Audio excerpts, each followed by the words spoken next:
भप शिवानंद महाराज शास्त्री चित्रकूट धाम official. चुकतच नाही माय बाप, चुकत नाही। ऐका, मी सुरुवातीला बोललो पण जसं पेरू तसं उगवणार आहे। कुणी बी असू द्या, आज जर बघायला गेलं तर गरीब माणसं, परमार्थ करणारे माणसं आळंदी पंढरीची वारी करतात, निष्ठेने गळ्यात माळ घालतात, कथा कीर्तनाला जाऊन बसतात, रोज हरिपाठ आहे घरामध्ये, परमार्थ आहे। पण आज एकीकडे त्या परमार्थिक माणसाचं जीवन जर बघायला गेलं तर सज्जन हो, त्या माणसाच्या जीवनातलं दुःख संपत नाही। मग अशा वेळेला काही काही माणसं म्हणतात, उदास होतात माणसं। कधी कधी सज्जनवासी घटना घडते, अख्खं घरदार परमार्थ करते, पण ते परमार्थ करता करता घरातला जो मुखिया असतो, मेन माणूस, दीपक दादा, त्या मेन माणसाचा ऍक्सिडेंट होतो आणि तो मेन करता घरातला माणूस जगाचा निरोप घेऊन निघून जातो। मागं राहिलेले जे माणसं आहेत सज्जन, मागं राहिलेले, त्या माणसाचा देवावरचा विश्वास उडतो। ते माणसं म्हणतात, अरे जर देवदेव करून परमार्थ कर, जीवनामध्ये दुःखच येणार असेल, दुःखच येत असेल तर परमार्थ करायचाच कशाला।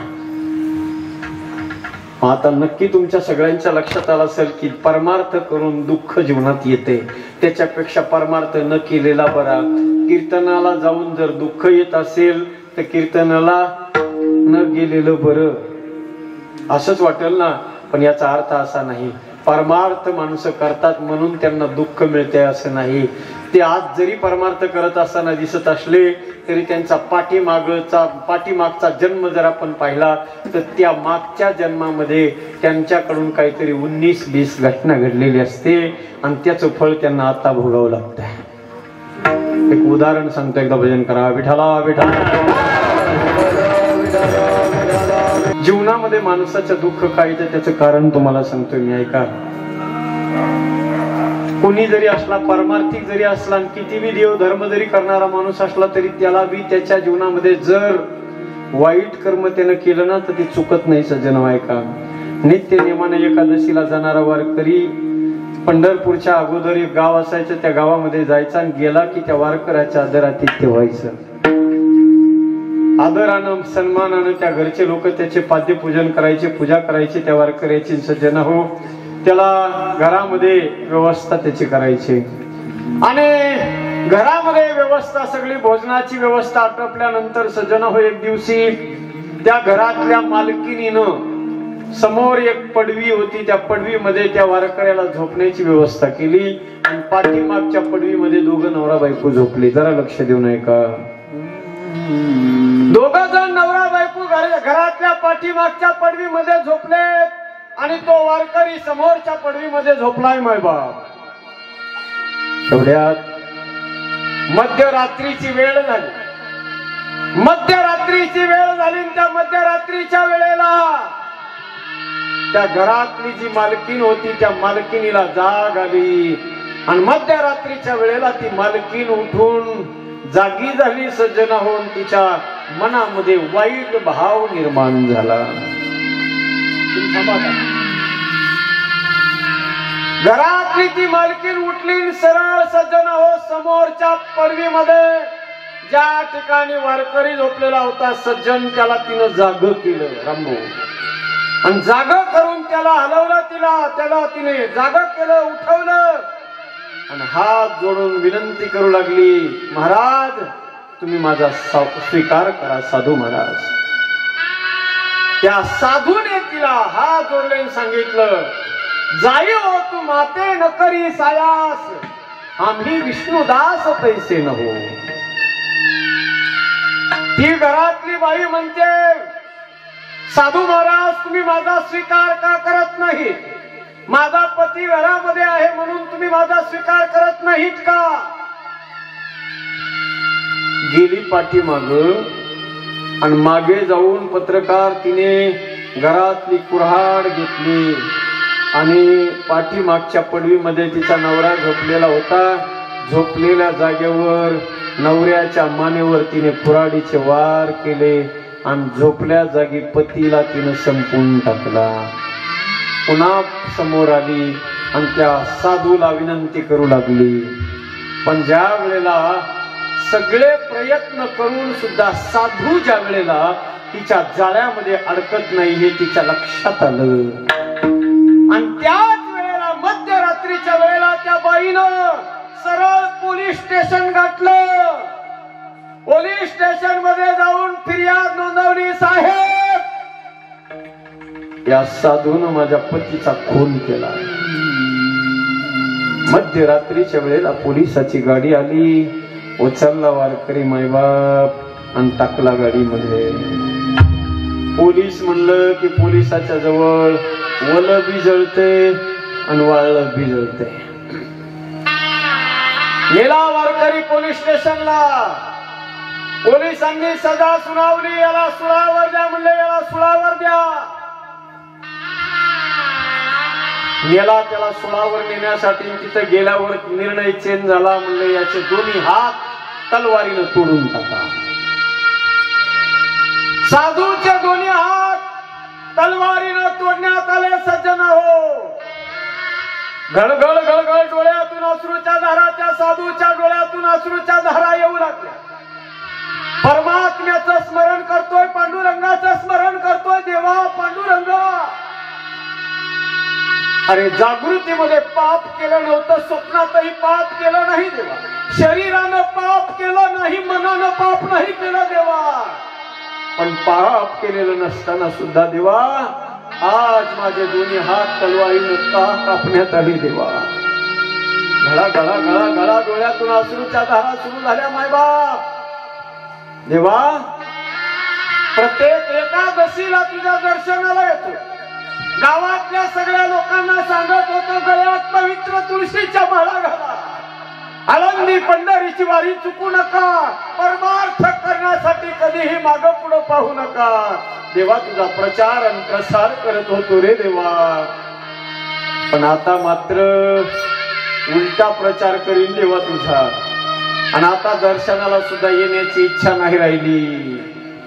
अरे शरीरानं पाप केलेलं नसताना, मनानं पाप केलेलं नसताना का दंड मिळावा मला हा.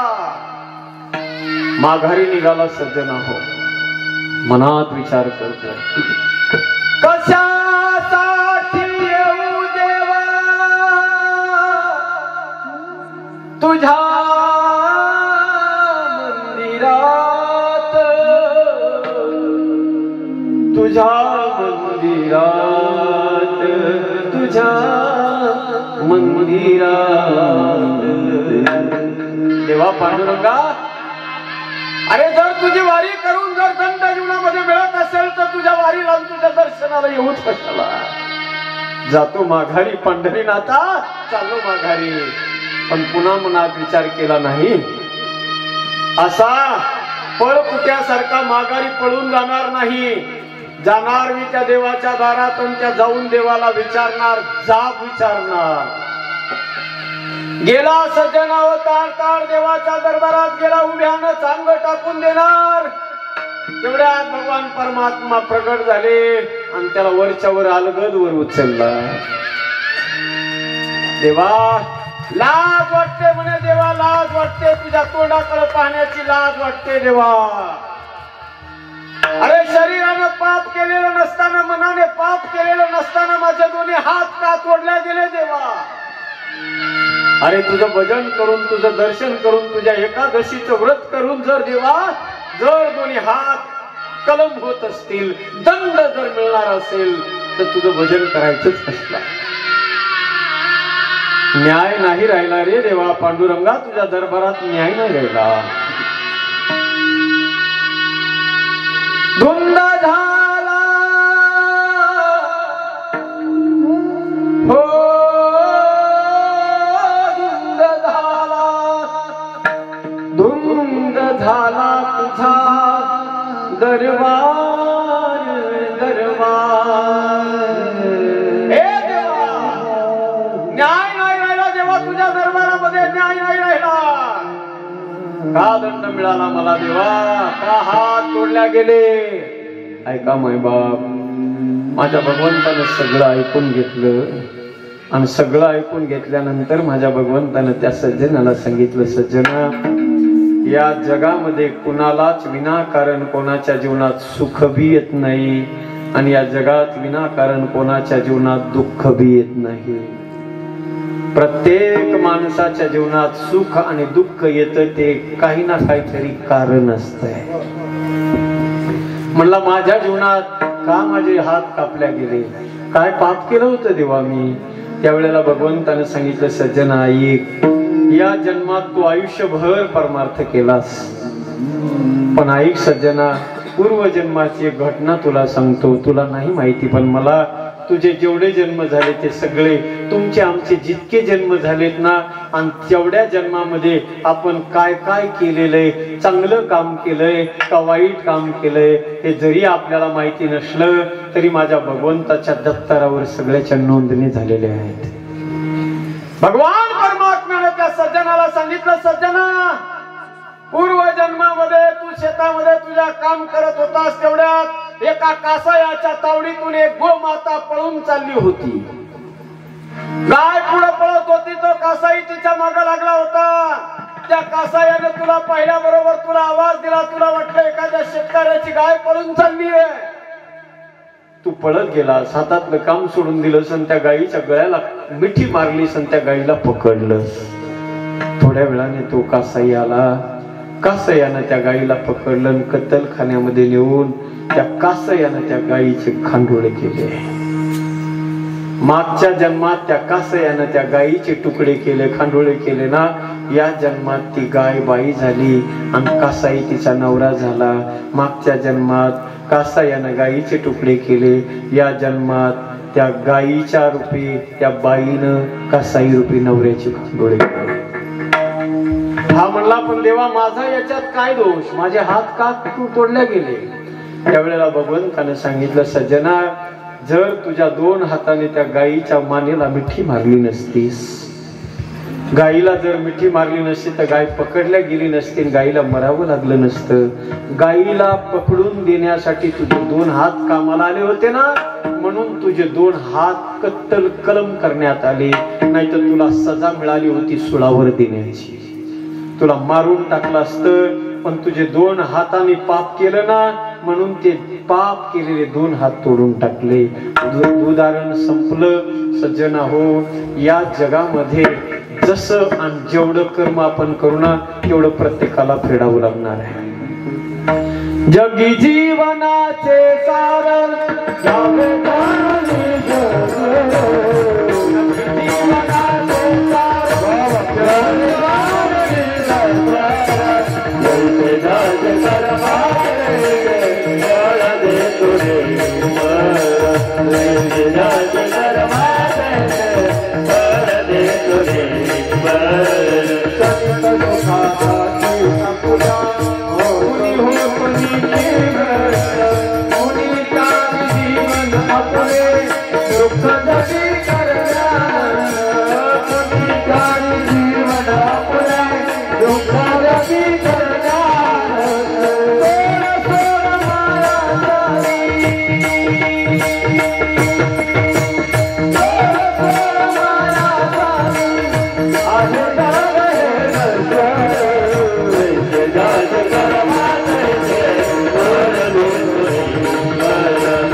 जसं ज्याचं कर्म असेल तसं त्याला फळ मिळणार आहे. ऐका मायबाप, आता या अभंगाकडे या हळूहळू सगळ्यांनी.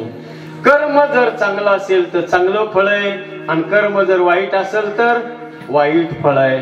कर्म कर्म म्हणजे काय महाराज? बरोबर 11 वाजलेत. कर्म म्हणजे नेमकं काय सांगा? ऐका, लक्ष द्या. तुकोबाराय म्हणतात, कर्म म्हणजे बीज. कर्म म्हणजे बीज. बीज जर चांगला असेल, शुद्ध असेल, पवित्र असेल तर तुकोबाराय म्हणतात, बीज चांगला असेल तर काय भेटणार? शुद्ध बीजा पोटी. आणि फळे एक फळ नाही, तुम्हाला अनेक फळं मिळतील. बीज फक्त चांगलं पाहिजे. शुद्ध बीजा पोटी फळे रसाळ गोमटी. पण याचा अर्थ व्यवहारामध्ये बसत नाही बरं. कायला परमार्थाच्या अंगाने बघावं लागतंय. कधी कधी काही माणसं म्हणतात बीज जर चांगलं असलं तर फळ तसंच होते. माणसाने व्यवहारामध्ये एक मन तयार केली माय मावल्यांनो, बाप जैसा बेटा आणि कुंभार जैसा. पण तसं नाही होत बरं का. बहुतेक जर आपण बघायला गेलो जसा बाप असतो तसा पोरगा होतोच असं नाही. कधी कधी ऐका, बीज जरी चांगलं असलं ना फळ खराब जन्माला येतात. कधी कधी बीज खराब असतं पण फळ चांगले. कधी कधी बीज बी खराब आणि फळ बी खराब. कधी कधी बीजही चांगलं आणि फळ बी चांगलं. ऐका, एवढे 4 मुद्दे ध्यानात घ्या आणि पुढच्या 1.5 मिनिटामध्ये कीर्तनाला मी विराम देणार आहे. एवढे 4 मुद्दे ध्यानात घ्या. पहिला मुद्दा आहे, कधी कधी बीज खराब असतंय पण फळ चांगलं जन्माला येतं. बीज अतिशय खराब होतं सज्जनाव कुणाचं? हिरण्यकश्यपूचं.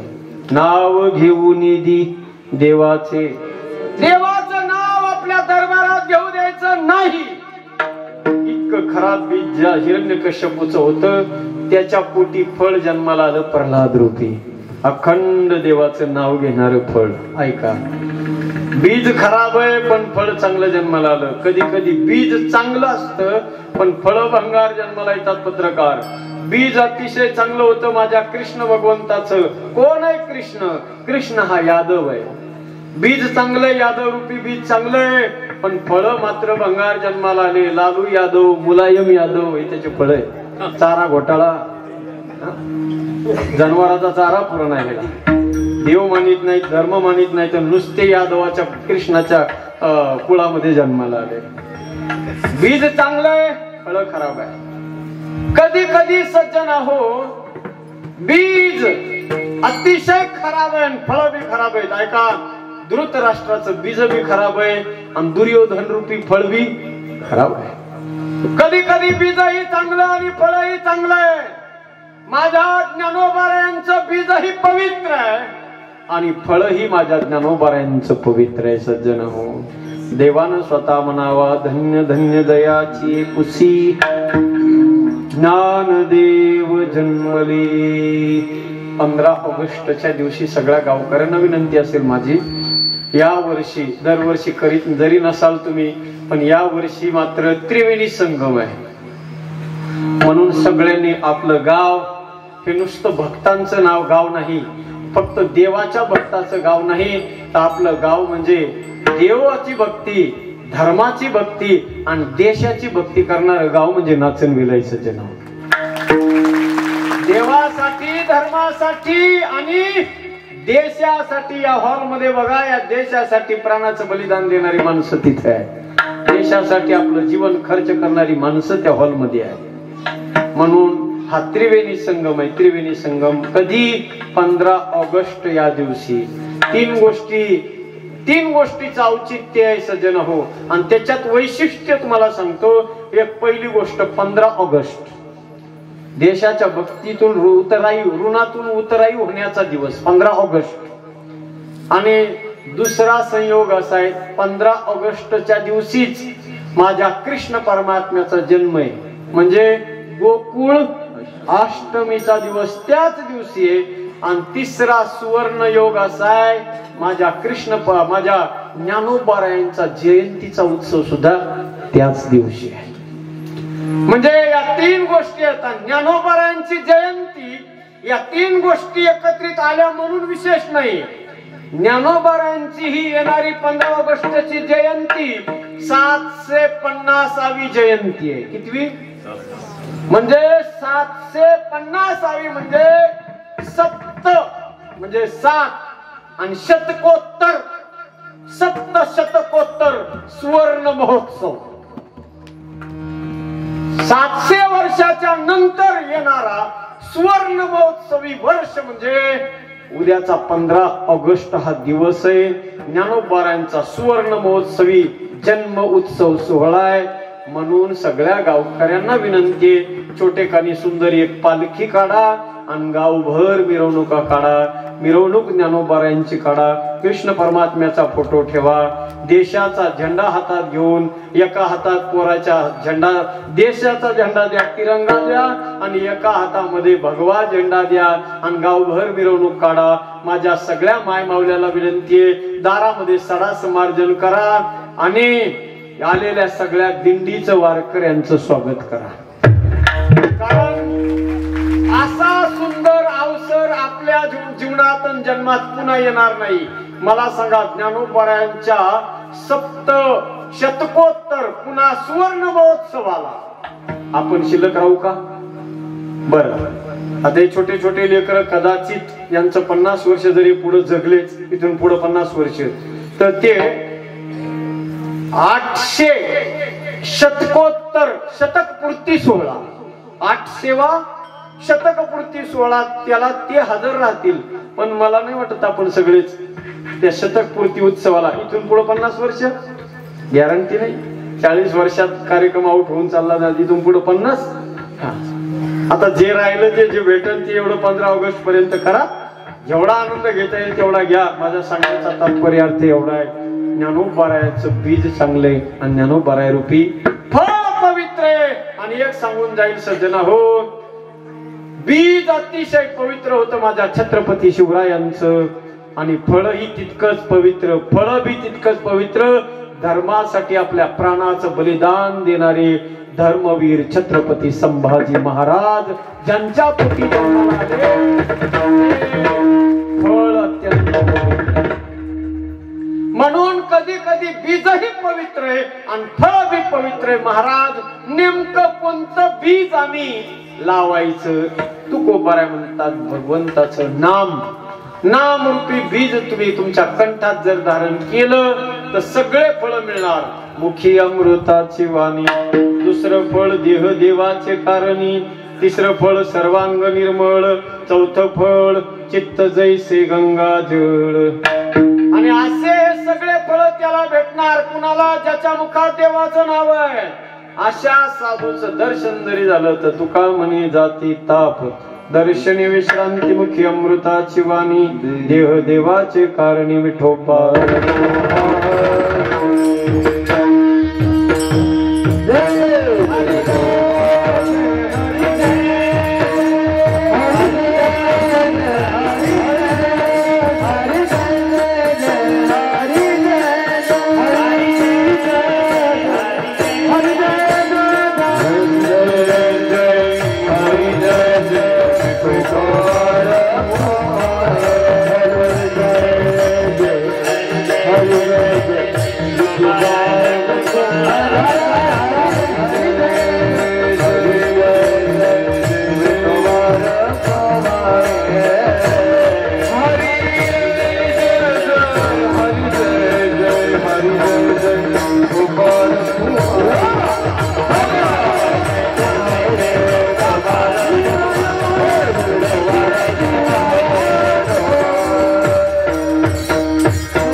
झालंय आपलं कीर्तन.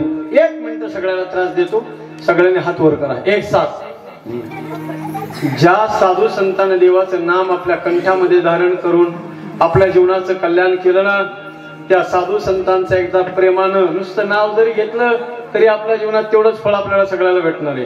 प्रेमानं पण सगळ्यांनी जोरदार टाळी वाजवायचे, आवाज एकसाथ आला पाहिजे, टाळीचा बिंदू. ज्ञानोबाराया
मंगलम भगवान विष्णु मंगलम गरुड़ ध्वज मंगलम पुंडरीकाक्षो मंगलयत्नो